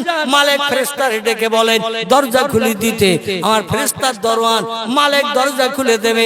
যে উম্মত তারে মনে করবেন জাহান্নাম থেকে টেনে বার করে জান্নাতে ঢুকিয়ে দেবেন। আপনি একটা গুনাহগার উম্মত জাহান্নামে থাকতে আপনাকে জান্নাতে যেতে হবে না, আর আমি মুহাম্মদ রাসূলুল্লাহকে পাওয়ার দিলাম, আপনি আপনার গুনাহগার উম্মত ছাড়া জান্নাতে যাবেন না। জোরে বলুন একটু সুবহানাল্লাহ, নারায়ে তাকবীর। এক একটা টেনে টেনে টেনে টেনে টেনে টেনে বার করে করে আমাদের মতো পাপী তাবি গুনাহগার উম্মতদের আল্লাহ নবী জান্নাত ভর্তি করে না দেয়া পর্যন্ত জান্নাতে ঢুকবেন না। সেই নবীর উম্মত হিসাবে আমরা এই পৃথিবীতে এসেছি। আমরা সৌভাগ্যবান না দুর্ভাগ্যবান? আমরা সৌভাগ্যবান। যেদিন কেউ কারো পাশে দাঁড়াবে না সেদিন পয়গম্বর আমাদের ছেড়ে জান্নাতে যাবে না। জোরে বলুন সুবহানাল্লাহ। এই জন্য অনুরোধ রাখবো, মাথার টুপিটা আর খুলবেন না, মুখে দাড়ি আর কাটবেন না, গায়ের লম্বা জামা ছাড়বেন না, হাটে বাজারে জামার বাড়ি শ্বশুর বাড়ি যেখানে যান আপনি ওই পাঞ্জাবিটা পরিত্যাগ করবেন না। হাঁটুর নিচে লম্বা জামা, এটা নবীর আদর্শ, এটা ছাড়বেন না আমার ভাই। মুয়াজ্জিন আজান দিলে আপনি হাজারো কাজে লাথি মেরে অন্তত মসজিদে জামাতে শরীক হওয়ার চেষ্টা করবেন। যদি খুব ব্যস্ততায় থাকেন বাড়িতেও নামাজ আদায় করে নিয়ে আপনি আপনার অন্য কর্মব্যস্ততায় আপনি শরীক হতে পারবেন। তো আল্লাহর ইবাদত ছাড়া কিন্তু কোনো উপায় নাই, কারণ আফজালুল ইবাদাতে ইবাদাতুস সালাত। পৃথিবীতে সবথেকে উত্তম ইবাদতের নাম হলো নামাজ। উত্তম ইবাদতের নাম হলো নামাজ। নামাজটা ছাড়বেন না। যারা মদ খান বাপেরে ফাঁকি দিয়ে, মায়ের ফাঁকি দিয়ে, চাচারে ফাঁকি দিয়ে, বাপ চাচার মা দেখতে না পেলে কোনো অসুবিধা নেই। আচ্ছা আল্লাহ কি ঘুমোয় নাকি? আল্লাহ ঘুমোয় বলে নাকি? তাহলে আল্লাহ দেখতে পাচ্ছে না? পাচ্ছে না। সুদের টাকা নিচ্ছে না একেবারে কাছ থেকে, আল্লাহ কি ঘুমাচ্ছে নাকি? ঘুমাচ্ছে নাকি? আল্লাহ বলছেন লাতা খুজুহু সিনাতু ওয়ালা নাউম, আমার কোনোদিন ঘুম লাগে না, আমার এমনকি তন্দ্রাও আসে না, ঝিমটুনিও আসে না। 24 ঘন্টা দৈনন্দিন জেগে থাকে, রাত বা দিন আমার কাছে সব সমান। এই জন্য বাপ দেখতে পেলে অসুবিধা আছে, মা দেখতে পেলে অসুবিধা আছে, গ্রামের মেম্বার দেখতে পেলে অসুবিধা আছে, গ্রামের প্রধান দেখতে পেলে অসুবিধা আছে, মাতব্বার মোড়ল দেখতে পেলে অসুবিধা আছে। এই মোড়লের ফাঁকি দিয়ে কাজ করতে যাবেন না। সব সময় অন্তত চিন্তা করবেন যখনই যে কাজে যাচ্ছি আল্লাহ দেখছে, ঠিক না ভুল? আল্লাহ দেখছে, এইটা মনে করবেন। দেখবেন অনেক অপকর্ম থেকে আপনি সরে আসতে পারবেন। আল্লাহ দেখছে, এইটা সবসময় মনে রাখবেন। আমার যুবক ভাইরা যারা মদের নেশা করো বা গাঁজা খাও, এটা ওটা খাও, আপনার এলাকায় বোধহয় কেউ খায় না, হ্যাঁ এদিকেও খায়। আল্লাহ, আমি মনে করছিলাম বোধহয় আমাদের শহর এলাকায় বিক্রি হয়, এদিকেও খায়। নাউজুবিল্লাহ মিন যালিক। ইন্নামাল খামরু ওয়াল মাইসিরু ওয়াল আনসাবু ওয়াল আজলামু রিজজুম মিন আমালিশ শাইতান। আল্লাহ কোরআনে বলছেন মদ গাঁজা তাসমাশা জুয়া সিনেমা যাত্রা থিয়েটার এই কাজগুলো শয়তানের কাজ। শয়তান যাবে জাহান্নামে। এই কাজগুলো যারা পছন্দ করবে তারাও যাবে জাহান্নামে। এই জন্য আমরা শয়তানের আদর্শ থেকে দূরে সরে থাকবো। মদ যারা খাই জীবন আর মদের কাছে হাত দেবো না। সুদের ব্যবসা যারা করি আর অপরের কাছ থেকে সুদের সুদ কুশিদ আমরা আদায় করে নেব না। তার যারা খেলি তাস খেলবো না। তাস পাশা খেলাটাও শরীয়তে হারাম। আমার ভাইরা এইভাবে গাঁজা যারা খান গাঁজার খাবেন না। আল্লাহ দিনের পথের পথিক বনে যান। দুনিয়া তুচ্ছ দুদিনের জিন্দেগি, আজকের আছেন কালকে থাকতে পারবেন না। ঠিক কিনা ভুল? কালকে থাকতে পারবেন। এই জন্য বলুন আগামী বছরকে জলসা হবে না, এবছর শেষ। এই বছর শেষ না, আরো দিকে যাও। এই আস্তে আস্তে বলছিলেন না হুজুর একটু 2 ঘন্টার মতন টেনে দেবেন। পথে যখন আসছি না বলছিল হুজুর 2 ঘন্টার মতন টেনে দেবেন। তো টানতে টানতে 2 ঘন্টা পেরিয়ে গেছে, এখন দোয়া মোনাজাত বাকি। ঠিক না? 2 ঘন্টা পেরিয়ে গেছে, এখনো দোয়া মোনাজাত মিলাদ কিয়াম বাকি। তো মিলাদ কিয়াম দোয়া মোনাজাত করতে কম বেশি এখনো 12-14-15 মিনিট লাগবে। এজন্য আল্লাহ যদি আবার 4 চক্রের মিলন ঘটায়, বাইতুল মুকাদ্দাস মসজিদে হারাম, এই দুটি বিষয় নিয়ে আগামীতে আল্লাহ যদি হায়াতে বাঁচিয়ে রাখেন আমি সূক্ষ্ম তথ্য আপনাদের কাছে পরিবেশন করব ইনশাআল্লাহ। শুনতে ভালো লাগবে, সেদিন আপনারা শুনবেন। আজ আর আমি বাড়াবো না। আমি একটু চাইছি যুবক ভাইরা আগামী বছর যদি এই জলসা আপনারা করতে চান তো আপনারা বলেন কে কে আগামী বছর জলসার জন্য 1 বছর হাতে সময় থাকতে কে কে কত দেবেন একটু বলেন। এখানে খাতায় নাম লিখে নেওয়া হবে। ও লিখে দিয়েছে? আল্লাহু আকবার।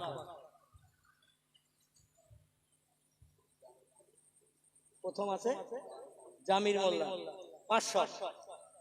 এখানে আছে নাকি জামির মোল্লা? নেই? আমার তো সন্দেহ আছে। বুঝতে পেরেছি। আমার দেখতে দেখতে 65 বছর বয়স হয়েছে। কত মানুষ তকবীর ধ্বনি নেয় 500 টাকা 1000 টাকা জলসার 3 দিন আগে চাইলে বলে আমি তো বলি নাই। ঠিক এই ভাষা, কিন্তু তকবীর উঠেছে আকাশ কাঁপানো। 1000 টাকা দিয়েছে, বক্তা যেরাম জোরে আওয়াজ, শ্রোতারও সেইরাম জোরে আওয়াজ। আর জলসার 3 দিন আগে টাকা সে দিকেছে, বলতে আমি তো বলিনি, কে আমার নাম লিখে দিল? আরে প্রথম নম্বরে জামির চাচা তিনি তো নেই। আর শেষ পর্যন্ত আগামী বছর বলবে না তো আমি বলিনি, ওরা ছেলেরা লিখেছে, এরকম কথা বলবে না তো? হ্যাঁ, ছেলেকা নাম আসতে চাচার নাম আমি আগে বলবো না, কারণ তিনি অসুস্থ। তিনি শেষ পর্যন্ত যদি বলেন আমি বলিনি, তারপরে আল্লাহ যদি 1 বছর হায়াতে বাঁচিয়ে না রাখেন তাহলে ওই লোকটা তো ছাড় পাবে না। ওয়াদা করেছেন, ঠিক কি না? তোমরা ছেলেরা যারা জলসা দেবে, আল্লাহ যদি যারা হায়াতে রাখেন আলহামদুলিল্লাহ, আর যদি না রাখেন তার ওয়াদা করেছেন, ওয়াদা তোমাদের ক্ষমা করে দিতে হবে। যে উনি ওয়াদা করেছিলেন বেঁচে নাই, আমরা চাচারে জামির চাচারে ক্ষমা করে দিলাম। হাসরে আল্লাহ যেন তারে আসামি বলে দাঁড় না করায়, ঠিক কি না? আসামি যেন দাঁড় না করায়। 2 নম্বরে কি নাম লেখা আছে? বাকিবিল্লাহ মন্ডল মোল্লা। 1000 টাকা আছে নাকি এখানে? বাকিবিল্লাহ কই?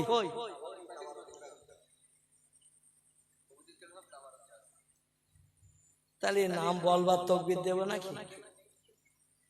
আমি একটু মানুষের চেহারা দেখতে পাচ্ছি। আমার বাকিবিল্লাহ ভাই তিনি 1000 টাকার প্রতিশ্রুতি দিয়েছেন। আমি একটু তকবীর ধরি দেই, জোরে একটা আওয়াজ দেন তো, নারায়ে তাকবীর, নারায়ে তাকবীর।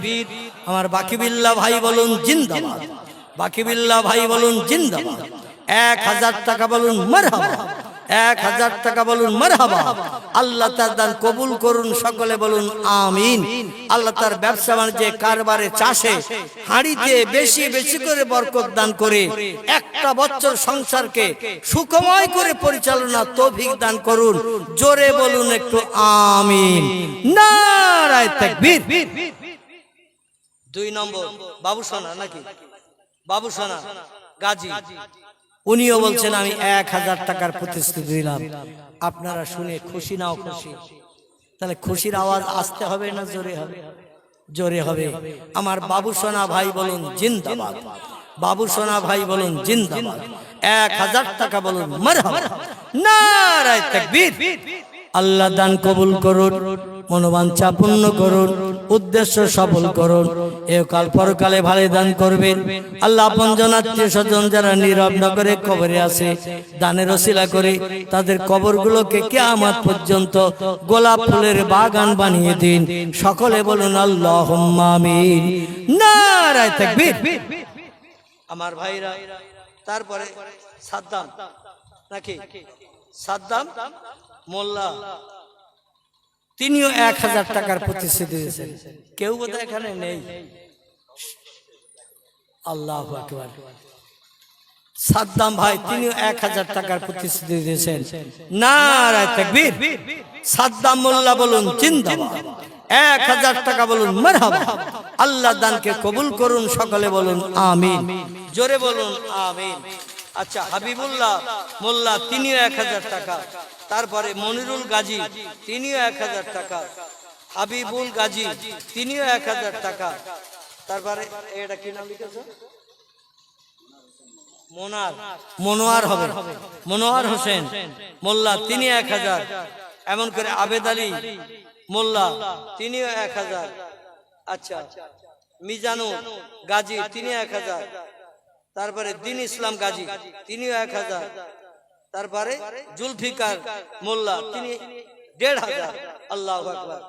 তারপরে বাব্বা না কি লিখেছে,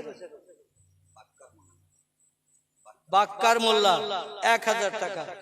তারপরে আনার হোসেন মোল্লা তিনি 500 টাকা। এ পাশে কি নাম লিখে?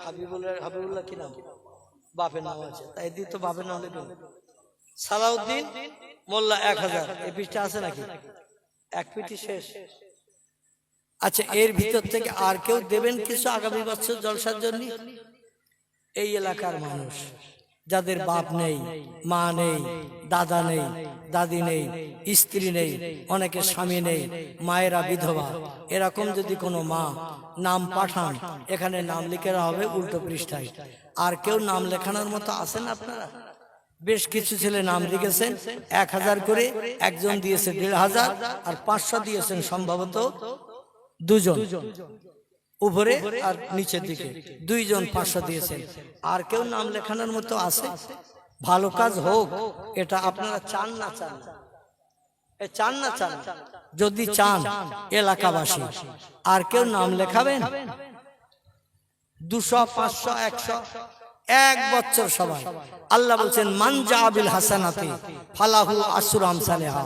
আমার ব্যাংকের বইতে যে 1 টাকা দেবে বলে নাম লেখায়, আমি আল্লাহ সঙ্গে সঙ্গে 10 টাকার লাভ তার হাতে হাতে দিয়ে থাকি। জোরে বলুন একটু সুবহানাল্লাহ। 1 টাকা দান করলে 10 টাকার লাভ হাতে হাতে দেখায়।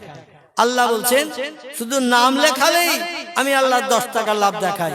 বান্দা চাওয়ার আগে যদি নাম লেখায় 10 গুণ থেকে 70, 70 থেকে 700 গুণের যাজা শ্রীবৃদ্ধি করিয়ে আল্লাহ ফকিরকে আমির বানায়, গরিবকে ধনে করায়। আল্লাহ বলছেন আল্লাহু গানিউন ওয়া আনতুমুল ফুকারা। দুনিয়ার মানুষ তোমরা যত কোটি টাকার মালিক হও, তোমরা আমার কাছে সব ফকির ফকির। আমি আল্লাহ হলাম ধনী, আমি হলাম গনি, তোমরা হলে ফকির। অতএব যদি কিছু পেতে চাও আমারে খুশি করো। আসেন কেউ নাম লেখানোর মতো? 200, 100, 500, বেশি বলবো 100, 200, 500 কেউ লেখাবেন নাম? আসেন কেউ? কি তো এই কত? 500। কি নাম? কি নাম বলবো? নাম লিখে নাও, নাম লিখে নাও। আর কেউ আছেন? 200, 100, 500 আর কেউ আছেন? কি নাম? নারায়ে তাকবীর। জোরে একটু আওয়াজ তোলেন না, সব থেকে বেশি একটু জোরে আওয়াজ তোলেন। নারায়ে তাকবীর। আমার সুজাউদ্দিন ভাই বলুন জিন্দাবাদ। 2000 টাকা বলুন মারহাবা, জোরে বলুন মারহাবা। আল্লাহ তার দান কবুল করুন, সকলে বলুন আমিন। আল্লাহ তার ব্যবসায় কারবারে চাষে বেশি বেশি করে বরকত দান করুন, হাঁড়িতে দানায় দান উন্নতি দিন। আপনজন যারা কবরে আছে তাদের কবরগুলোকে গোলাপ ফুলের বাগান বানিয়ে দিয়ে মৃত ব্যক্তিদের রুহানি দোয়া আমার ভাইয়ের জন্য নসিব করুন, সকলে বলুন আমিন। আর কেউ লেখাবেন নাম? নূর হোসেন গাজী, বাপের নাম রিয়াজুল, তিনি 500 টাকার প্রতিশ্রুতি দিয়েছেন। আল্লাহ পাক তার প্রতিশ্রুতি পূর্ণ করাবেন, দান কবুল করে নিন। সংসারে আল্লাহ বেশি বেশি করে বরকত দান করুন, হাড়িতে দানায় দানায় উন্নতি দিন। আয় আল্লাহ আসমানিওয়ালা জমিনওয়ালা থেকে তার সংসারকে আপনি হেফাজত করুন, সকলে বলুন আমিন। নারায়ে তাকবীর। আর কেউ আছেন? আর কেউ আছেন নাম লেখানোর মতো? যত তাড়াতাড়ি বলবেন আল্লাহ তত তাড়াতাড়ি বরকত দেবে। যত দেরি করবেন করুণা কম হবে, রহমত কম হবে, দয়া কম হবে। কারণ আল্লাহকে রাজি করার জন্য, আল্লাহকে খুশি করার জন্য, এই বেহেশতের বাগান বানানোর জন্য কোরআন হাদিসের আলোচনা হবে, আল্লাহর নামের কলেমা শরীফ পড়া হবে, নবীর মোহাব্বতে দোয়া দরুদ মিলাদ কিয়াম হবে। এতে আল্লাহ খুশি হয় না অখুশি হয়? এই কথা বলে খুশি হয়। এই খুশির কাজ হবে। আর কেউ নাম লিখবেন? যদি বলেন নাম লিখবো তাহলে টপ করে নাম বলে, আর যদি বলেন হুজুর আর লিখবো না তাহলে সকলে একটু দাঁড়িয়ে যান। মমিনুর গাজী 1000। নারায়ে তাকবীর, নারায়ে তাকবীর। মমিনুর গাজী 1000 বলুন মারহাবা, জোরে বলুন মারহাবা। আল্লাহ দান কবুল করুন, সকলে বলুন আমিন। আর কেউ আছেন? আর কেউ আছেন নাম লেখাবেন? একটু দাঁড়িয়ে যান, সকলে দাঁড়িয়ে যান। নবীর দরবারে প্রাণ ভরে সালাম। ইয়া নবী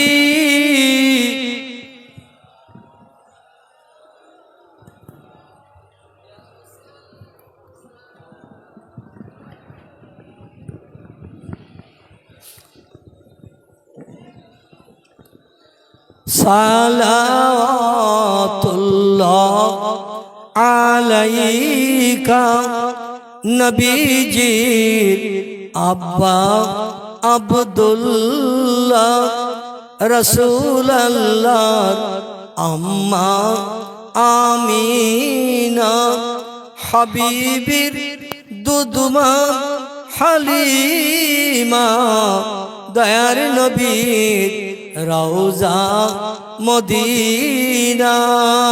ইয়া নবী সালাম,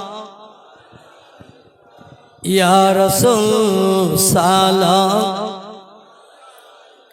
ইয়া হাবিব সালাম আলাইকা সালাতুল্লাহ। बागे इब्राहिम के गुलहिन मालाए जिसके बुलबुल आप हैं जाते तवक्कुल सलावतुल्लाह अलैका या नबी सलाम अलैका या रसूल सलाम अलैका या हबीब